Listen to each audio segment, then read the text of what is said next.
a gagné une victoire concernant le CDG Express pour faire stopper les travaux. Oui.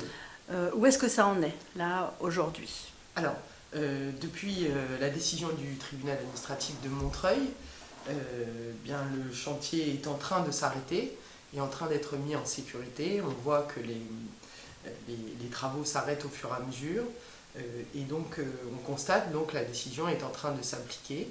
Je prendrai soin, bien sûr, je laisse le temps au CDG Express de prendre les dispositions qui sont nécessaires pour protéger les zones de chantier qui pourraient être dangereuses. Néanmoins, à partir de la semaine prochaine, je veillerai à ce que la décision soit appliquée dans sa totalité et que les travaux soient définitivement arrêtés et que la décision du TA soit prise en compte. Ça sera dès la semaine prochaine, ça veut dire que là, pour l'instant, il n'y a rien qui est arrêté. Là, on remarque sur le terrain en fait que les engins de chantier s'en vont au fur et à mesure, mais qu'il y a encore un peu de mouvement sur le terrain. Je n'ai pas eu attache auprès des services de SNCF Réseau pour savoir où ils en étaient. Néanmoins, je considère que 3 semaines après la décision du tribunal administratif, c'est le moment où tout doit s'arrêter. Donc, ça doit s'arrêter normalement. C'est en train de s'arrêter. Voilà, c'est en train de s'arrêter. Et après, qu'est-ce qui va se passer? Les porteurs de projets ont 2 mois pour faire appel de la décision. C'est pour ça qu'on parle éventuellement d'une suspension de chantier de 18 mois, puisque c'est le temps que l'appel soit instruit. Ou alors, ce que j'appelle de mes voeux, moi, aujourd'hui, c'est considérant cette décision, que tous les décideurs publics, aujourd'hui, se remettent autour de la table et considèrent que c'est les transports du quotidien qu'il faut améliorer. Que la liaison entre Roissy et Paris existe, qu'elle s'appelle RER B, qu'elle nécessite d'être améliorée, qu'elle nécessite d'être modernisée pour offrir un transport de qualité pour les voyageurs de l'aérien, mais aussi pour les salariés et les riverains de cette partie de l'Île-de-France.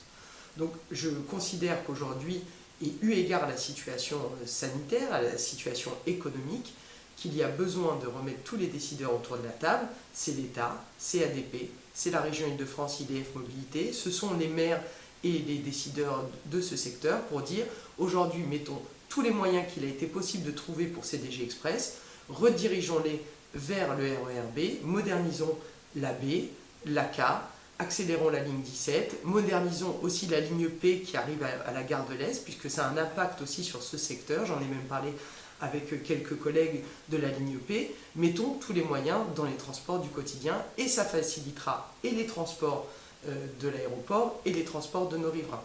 Je considère par exemple, quand il a fallu rejoindre Euro Disney avec la ligne du RER, on a modernisé la ligne du RER A et on n'a pas fait un Disney Express. Ça veut dire qu'avec des transports du quotidien modernes, on peut faciliter les transports des touristes, mais aussi les transports des riverains.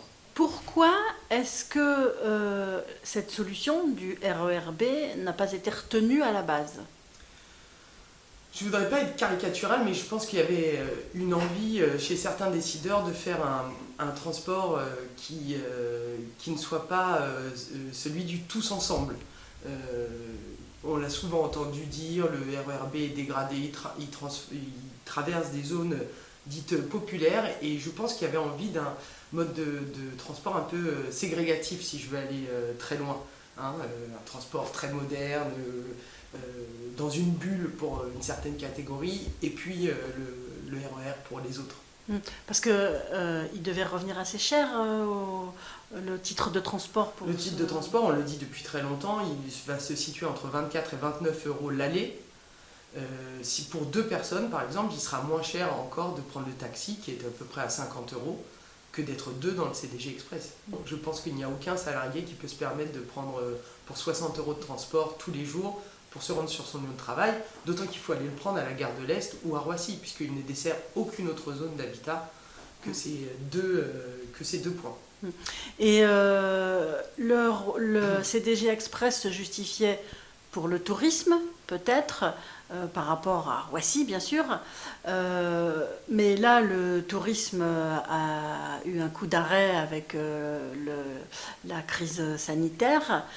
Donc, est-ce que ça a penché dans la balance pour la décision du tribunal? Je pense que oui, la situation sanitaire a fait peser dans la balance le fait que l'aéroport ne tourne pas à son plein Et c'est pour ça aussi que je dis qu'il y a nécessité de rediscuter, parce que je pense qu'il faut absolument sauver l'aéroport et les emplois qui sont induits à l'intérieur. Donc les moyens qui aujourd'hui étaient d'un peu plus de 2 milliards sur CDG Express ne seraient-ils pas plus utiles pour refaire démarrer la machine ADP, pour sauver les emplois qui sont sur cette plateforme et pour améliorer la desserte de l'aéroport, mais pour tout le monde. Voilà pourquoi je dis il y a là une possibilité pour tout le monde de sortir la tête de l'eau et de trouver les moyens de répondre efficacement à des besoins vitaux. Alors, donc là, les travaux du CDG Express sont en train de s'arrêter. Oui. Qu'est-ce qui pourrait les faire reprendre? Est-ce qu'ils pourraient reprendre? Est-ce que ça va vraiment s'arrêter complètement? Bien sûr, aujourd'hui, il n'y a pas de décision de dire CDG Express n'existe plus. Hein, c'est ce que nous souhaitons, mais aujourd'hui, la décision n'est pas là. Eh bien, il faudrait que la Cour d'appel ne donne pas raison à la première instance, et que donc considère que le CDG Express est un intérêt public majeur, et que donc il a le droit à des dérogations, et que donc il peut reprendre. Voilà, c'est ça qui pourrait permettre que le chantier reprenne. C'est dans les mains de la justice et dans les mains des décideurs maintenant. Le chantier peut être suspendu pendant 18 mois, voire 2 ans. Exactement. C'est pour ça que je dis ne perdons pas de temps et concentrons-nous sur ce qui est essentiel, puisqu'on sait comment on peut moderniser le RERB, on sait les travaux qui sont nécessaires, on sait comment on peut améliorer le cadencement, on sait quelles infrastructures il faut rénover.